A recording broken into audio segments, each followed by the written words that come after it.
Hi guys, welcome in code with money. आज हम सीखेंगे how to connect different kind of database with the spring boot application. ठीक है, वो database कुछ भी हो सकता है, हमारा MySQL, Postgres, SQL, Oracle, Amazon, MongoDB, कुछ भी हो सकता है। ठीक है, तो हम क्या कर रहे हैं, उस डेटाबेस को स्प्रिंग बूट एप्लीकेशन के साथ कनेक्ट कैसे करेंगे। नॉर्मली हम क्या करते हैं, स्प्रिंग बूट एप्लीकेशन क्रिएट कर लेते हैं और हमारे जो लोकल सिस्टम के अंदर जो जो भी हमारा वर्क बेंच होता है या पोस्टग्रेस होता है या फिर माई एसक्यूएल होता है, उसके साथ हम क्या करते हैं, कनेक्ट कर देते हैं। तो क्या होता है, हमारा एप्लीकेशन तो रन कर जाता है और जो भी हम करंट ऑपरेशन परफॉर्म करते हैं, तो हमारा डाटाबेस जो भी हम डाटा को स्टोर करते हैं, जैसे किसी भी चीज़ की एम्प्लॉय की डिटेल्स हो या स्टूडेंट की डिटेल्स हो, किसी भी चीज़ की डिटेल्स हो, वो हमारे क्या होता है, लोकल होस्ट में लोकली हमारे डेटाबेस के अंदर जाके स्टोर हो जाता है। ठीक है, तो क्या होता है कि उस डेटा को सिर्फ आप ही यूज़ कर सकते हो। अगर आप चाहते हो कोई दूसरा भी उस डेटा को यूज़ करे, तो क्या कहता है, आपको स्क्रिप्ट बना के शेयर करना पड़ता है,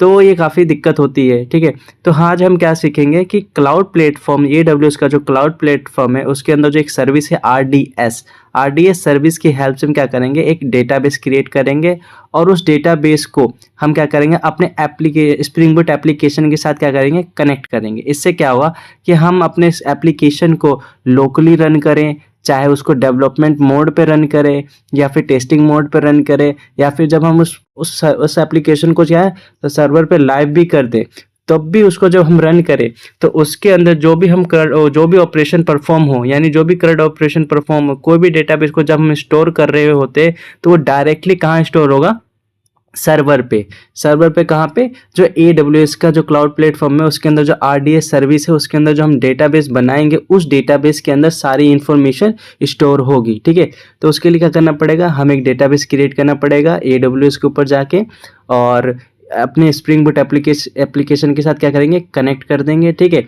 तो डायरेक्टली हमारा डाटा कहाँ स्टोर होने लग जाएगा, सर्वर पे। तो हमारा लोकली डाटा स्टोर करने का कोई झंझट नहीं रहेगा, ना कोई डिलीट होने का झंझट रहेगा, ना ही हमें किसी के साथ शेयर करने की दिक्कत रहेगी। तो इससे क्या होगा कि हमारे n नंबर, मान लो कि हमारे किसी भी एप्लीकेशन के मतलब मेनली कंपनी में क्या होता है कि किसी एप्लीकेशन के ऊपर काम कर रहा होता है, उस पर n नंबर ऑफ डेवलपर काम कर रहे होते हैं, 10 20 30 कितने भी। तो अगर सिर्फ लोकली डाटा को स्टोर करके रखेंगे, तो आपके सिस्टम में तो आप ही यूज़ कर सकते हो, लेकिन हम उसने क्लाउड प्लेटफॉर्म पे डेटाबेस को क्रिएट कर देंगे, तो हमारे टीम में जितने भी डेवलपर होंगे, सबके सब उस डेटाबेस को एक्सेस कर सकते हैं और आपके एप्लीकेशन को। तो सारे के सारे एप्लीकेशन में कोई भी अपने अपने सिस्टम से अगर डेवलपमेंट मोड में, टेस्टिंग मोड पे अगर वो काम कर रहे हैं, तो डायरेक्ट डाटा जब भी स्टोर होगा, डायरेक्ट सर्वर पे ही स्टोर होगा सारे सारे डेवलपर का डाटा। तो क्या होगा, किसी को कोई दिक्कत नहीं होगी। ठीक है, तो इस वीडियो के अंदर हम यही सीखेंगे। तो मैं आपको बता दूं, मैंने पहले से एक स्मॉल लेवल का स्प्रिंग बूट एप्लीकेशन क्रिएट कर रखा है।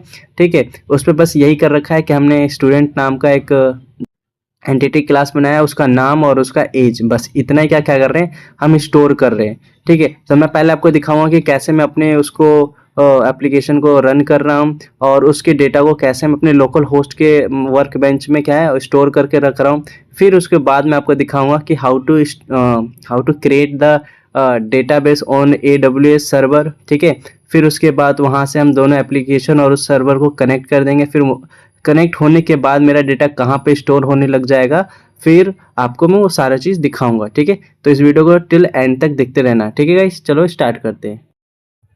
ओके, अब इसको प्रैक्टिकली करके देख लेते हैं। मैं आपको दिखा देता हूँ, जैसे हमने एक स्मॉल एप्लीकेशन क्रिएट किया हुआ है, जो रियल लाइफ का एप्लीकेशन होता है, जैसे कंपनी लेवल पे होता है और रियल वर्ल्ड लाइफ में होता है, बिल्कुल डिट्टो वैसा ही है। बस इसके अंदर हमने क्या किया, बस एक ही क्लास क्रिएट किया है सीखने पर्पज़ के लिए, कि हमने बस स्टूडेंट नेम, ID और उसका एज, बस यही स्टोर कर रहे हैं। कंट्रोलर के अंदर हमने 2 API लिख दिया है, एक स्टोर करने का और दूसरा फाइंड ऑल का। ठीक है, और ये हमारा रिपोजिटरी क्लास, इंटरफेस क्लास है।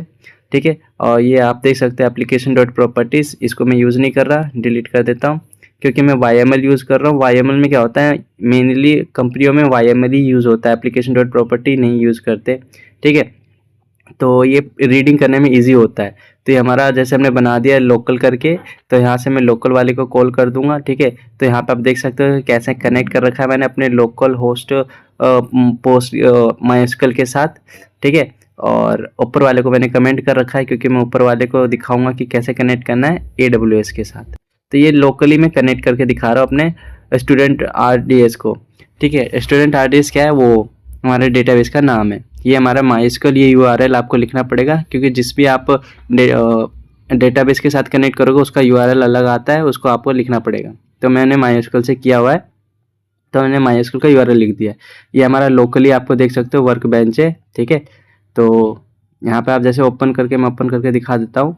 तो मैंने जैसे रन किया तो ये ऑटोमेटिकली क्या करता है, आपका डेटाबेस क्रिएट कर देता है स्टूडेंट RDS नाम का, ठीक है। तो आप देख सकते हो स्टूडेंट RDS नाम का डेटाबेस क्रिएट हो रखा है, ठीक है। और ये हमारा डेव YML है, लोकल YML है। तो जैसे कि एप्लीकेशन डॉट YML में जैसे मैंने लोकल को कॉल किया तो लोकल वाले को ये कॉल कर लेगा, डेव को कॉल करूँगा तो डेव वाले को कॉल कर लेगा, ठीक है।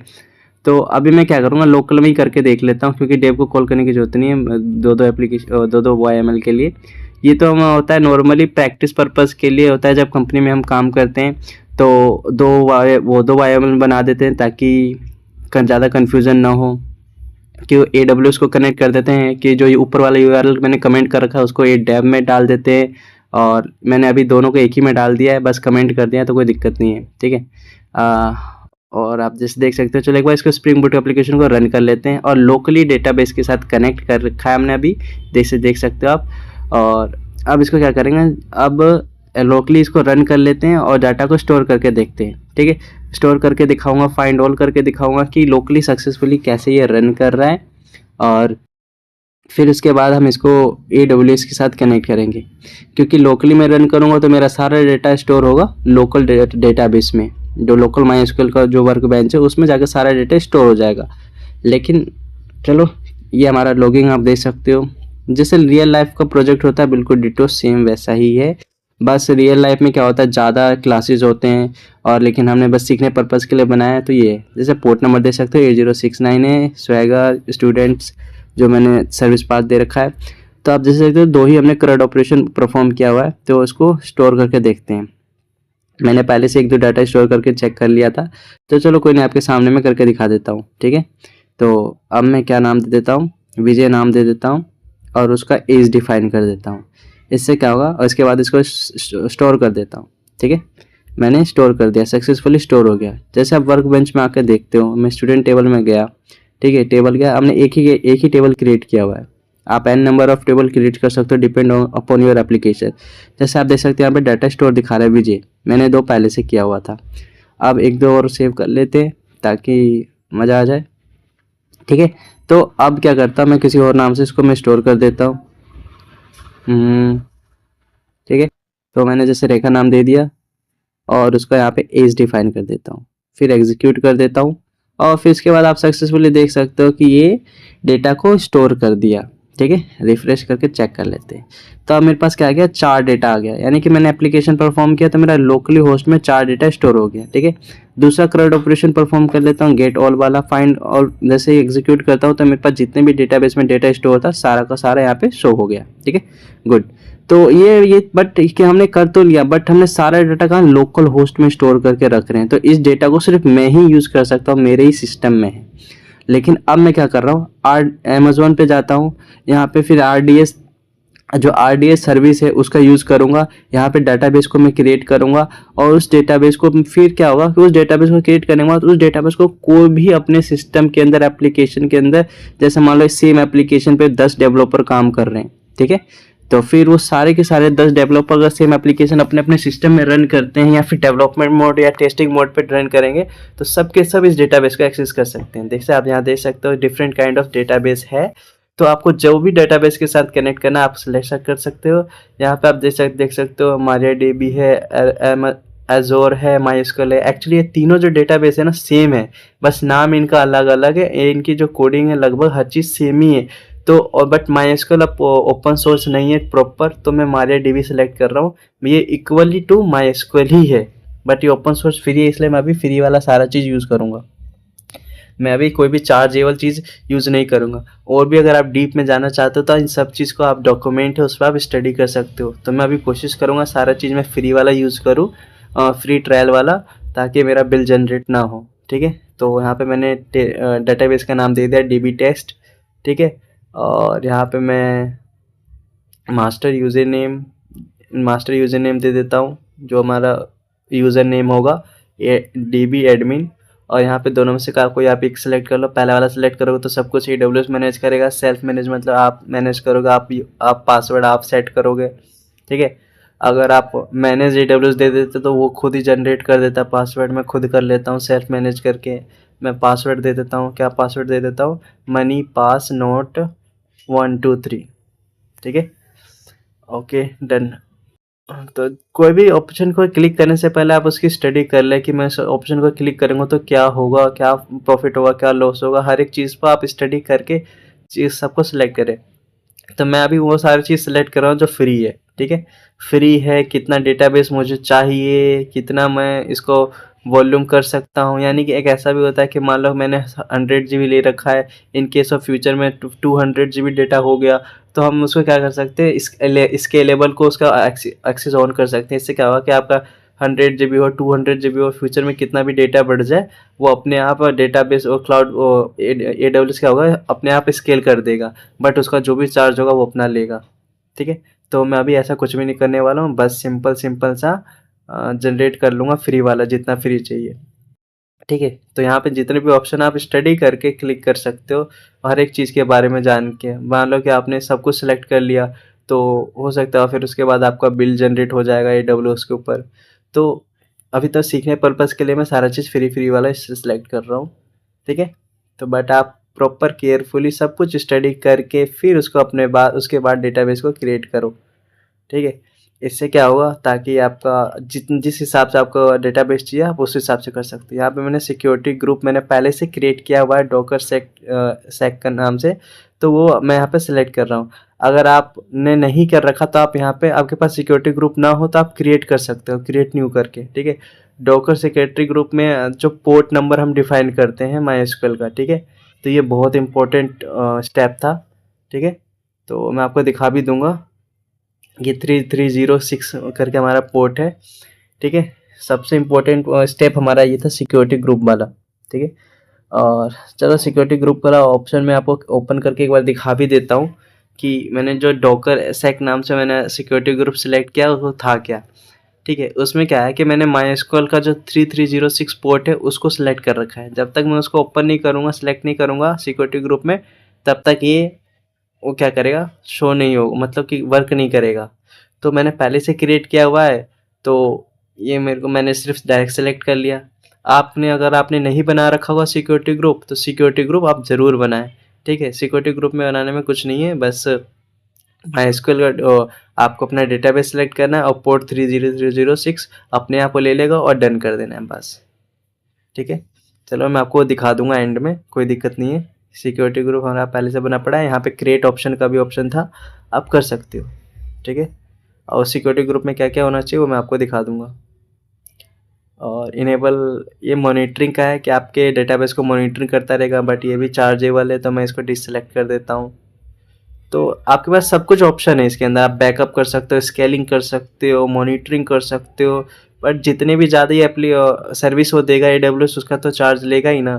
तो आप सोच समझ के सिलेक्ट करना है एक एक चीज़, ठीक है। मेंटेनेंस भी करेगा, अपग्रेड कर देगा। अगर मान लो आपके सिस्टम में कोई अगर ज़्यादा डेटा आता है तो ये ऑटोमेटिक अपडेट भी कर देगा। इनेबल डिलीशन प्रोटेक्शन, या फिर आप नॉर्मली इसको डिलीट नहीं कर पाओगे। तो मैं कुछ नहीं कर रहा, अभी सिंपल सा डेटाबेस क्रिएट कर देता हूँ, ठीक है। तो जैसे आप देख सकते हो मैंने डेटाबेस को क्रिएट कर दिया है, इसको क्लोज कर देता हूँ, अभी उतनी ज़रूरत नहीं है। तो अगर आप प्रॉपर ही कर रहे हो अपने एप्लीकेशन के लिए डेवलप, अगर किसी कंपनी में जॉब कर रहे हो, तो हर एक इसके जो डॉक्यूमेंटेशन में जाकर हर एक चीज़ को प्रॉपर तरीके से स्टडी कर लेना, तब जाके कोई भी ऑप्शन सेलेक्ट करना, ठीक है। इससे क्या होगा कि आपके लिए एप्लीकेशन के लिए फ़ायदेमंद रहेगा, हाँ, क्योंकि हर एक ऑप्शन को जान के फिर उसको सिलेक्ट करना, ठीक है। मैं आपको सिक्योरिटी ग्रुप दिखा देता हूँ। मैंने EC2 सर्विस के अंदर इंस्टांस जब क्रिएट किया था तभी मैंने सिक्योरिटी ग्रुप क्रिएट किया हुआ था, तो डायरेक्ट मैंने उस सिक्योरिटी ग्रुप को मैंने सेलेक्ट कर लिया था। ये काफ़ी इंपॉर्टेंट स्टेप है, क्योंकि इसके अंदर हम पोर्ट नंबर डिफाइन करते हैं, ठीक है। तो आप वहाँ पे जो ऑप्शन था क्रिएट सिक्योरिटी ग्रुप, वहाँ से भी आप सिंपल कर सकते थे।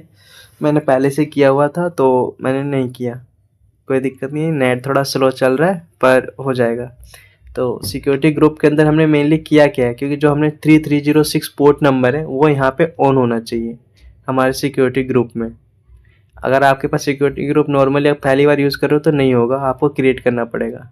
ठीक है, जैसे यहाँ पे मेरे 2 सिक्योरिटी ग्रुप बने पड़े हैं, तो मैं यहाँ पे जाता हूँ, आपको दिखाता हूँ इनबॉट एडिट इनबाउट में जाके यहाँ पे मैंने जो रूल आपको एप्लीकेशन के हिसाब से आप ले सकते हो, ये सब पहले से रहते ही हैं, लेकिन जैसे मैं अपने एप्लीकेशन रन कर रहा था उस पर्पज़ के लिए, तो मेन हमारा ये लास्ट नीचे वाला है माइस्क्ल, और ये माइस्क्ल वाला। ठीक है, जैसे कि आप देख सकते हो टाइप माइस्क्ल सेलेक्ट करना है और बाकी ये ऑटोमेटिकली अपने आप सेलेक्ट कर लेगा। ठीक है, फिर उसके बाद यहाँ पे आप देख सकते हो कस्टम सेलेक्ट करना है, माई आईपी एड्रेस सेलेक्ट करना है, यहाँ पे 3306 सेलेक्ट हो गया है। ठीक है, तो यहाँ पे बस कस्टम या फिर एनीवेयर या फिर माई आईपी यूज़ करोगे तो सिर्फ आप ही यूज़ कर पाओगे इसको, आप ही के सिस्टम के अंदर।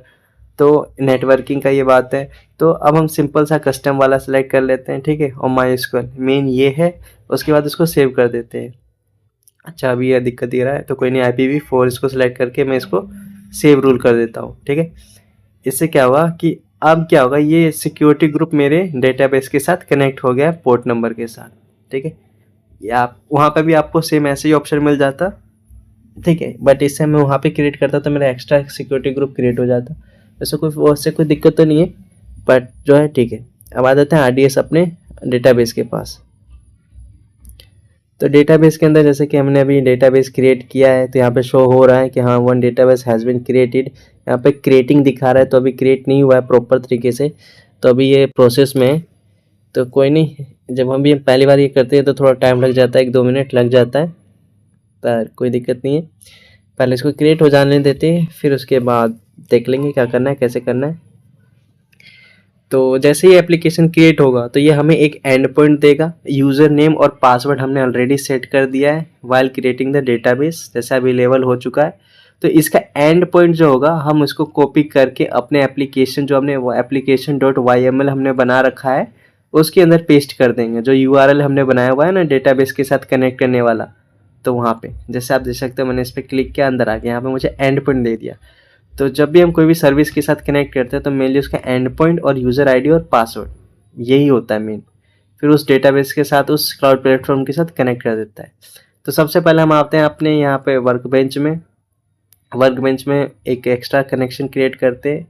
अब यहाँ पे मैं क्या करता हूँ, अपने डेटाबेस का नाम मैंने क्या दिया था, DB टेस्ट दिया था, और यहाँ पे ऊपर जो दिखा रहा है होस्ट नेम, यहाँ पे एंड पॉइंट को कनेक्ट कर देंगे, पेस्ट कर देंगे। ठीक है, यूज़र नेम हमने क्या दिया हुआ था, DB admin and test connection करते हैं। यहाँ पर अगर पासवर्ड मांग रहा है यानी कि सब कुछ ठीक है, तो पासवर्ड मैंने क्या दिया था, मनी पास नोट 123। ठीक है, तो ओके, कनेक्ट एनी पे, ओके गुड। ओके, आप जैसे देख सकते हो DB टेस्ट हमारे यहाँ पे हमारे वर्कबेंच में आ गया।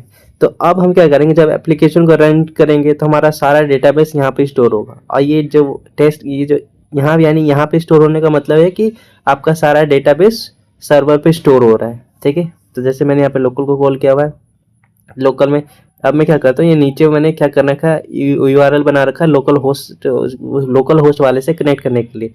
तो मैं इसको भी कमेंट कर देता हूँ और ऊपर वाले को ऑन कर लेता हूँ। URL मैंने पहले से टाइप किया हुआ है, अगर मैं क्या फिर से स्टार्टिंग से टाइप करता तो काफ़ी टाइम लग जाता। आप यहाँ पे स्क्रीनशॉट ले सकते हो। मेरा यूज़र नेम क्या था, DB एडमिन, पासवर्ड मैंने क्या देखा, मनी पास नॉट एट 123, और यहाँ पे URL, तो यहाँ पे URL पहले वाला एंड पॉइंट दिया हुआ है, मैं इसको डिलीट कर देता हूँ। ठीक है, तो जो एंड पॉइंट अभी मुझे जहाँ वहाँ से मिला उसको पेस्ट कर देता हूँ। ठीक है, ये वाला एंड पॉइंट, ये वाला एंड पॉइंट मुझे कॉपी करके यहाँ पेस्ट कर देना, सिंपल। तो हमारा MySQL कनेक्ट हो जाएगा। और यहाँ पर स्टूडेंट RDS नाम का आप देख सकते हो डेटाबेस है, और ये दिखा रहा है create if not so exist so true. तो अगर ये डेटाबेस क्रिएट नहीं होगा तो ऑटोमेटिकली जब मैं अपने सिस्टम को रन करूँगा तब वहाँ पे वो डेटाबेस में क्रिएट कर देगा स्टूडेंट RDS नाम से। ठीक है, चलो हमारा सक्सेसफुली रन हो चुका है। अब हम क्या करते हैं, जाते सिस्टम के अंदर रिफ्रेश करके चेक कर लेता हूँ। आप इस तरह देख सकते हैं स्टूडेंट RDS नाम का डेटाबेस क्रिएट हो चुका है। ठीक है, और जैसे आप यहाँ देख सकते हो यहाँ पे एक टेबल भी क्रिएट हो गया है स्टूडेंट का, ID एज नेम। अब मैं क्या करता हूँ, अब इस एप्लीकेशन को मैं रन करूँगा तो मेरा डेटा कहाँ स्टोर होगा। अब मेरा डेटा लोकल सिस्टम में स्टोर नहीं होगा, मेरा डेटा स्टोर होगा सर्वर पे डायरेक्ट। और सर्वर पे मेरा डेटा स्टोर हो रहा है, उसके अंदर डेटा कैसे आ रहा है, तो हमने जब अभी एक नया कनेक्शन क्रिएट किया, वहाँ उसके अंदर जाके आप चेक कर सकते हो। ठीक है, तो अब जैसे मैंने एक ही डाटा स्टोर कर दिया मनी नाम का, अब मैं दूसरा डेटा स्टोर कर देता हूँ रेखा नाम का, ठीक है, डन, 2 हो गए। अब इसको मैं फाइंड ऑल करके चेक कर लेता हूँ रिट्राइव हो रहा है कि नहीं हो रहा है। तो अब हमारा डेटाबेस क्या हो रहा है, हम सिस्टम बेशक लोकली रन करें, चाहे इसको डेवलपमेंट मोड में रन करें या फिर प्रोडक्शन लेवल पे यूज़ करें, तो हमारा सारा डेटा डायरेक्ट हमारा सर्वर पे स्टोर हो रहा है। ये यहाँ पे आप देख सकते हैं, ये जो डाटा है सर्वर पे स्टोर हो रहा है, ठीक है, यहाँ इस वाले एप्लीकेशन पे स्टोर हो रहा है, तो हमें ज़्यादा कुछ करना नहीं पड़ा। तो यहाँ पे आप देख सकते हो बहुत सारे ऑप्शन दिए हुए हैं, मॉनिटरिंग के, कॉन्फ़िगरेशन के, लॉग्स के, मॉडिफाई के, तो आप सारा ऑप्शन यूज़ कर सकते हो इस डेटाबेस को। अगर मॉडिफाई करना है, जो भी है, जो आपने ऑप्शन सेलेक्ट किया तो उसमें मॉडिफाई करना हो, इसको स्टॉप करना हो, इसी से इंस्टांस के साथ कनेक्ट करना हो, रिस्टोर फ्रॉम S3 करना हो, यानी कि S3 में कोई भी S3 बकेट के साथ कनेक्ट करना हो, तो सब कुछ आप यहाँ पे कर सकते हो, ठीक है। उसके लिए आपको थोड़ा डीप में पढ़ना पड़ेगा। Thank you guys for watching this video, don't forget to subscribe.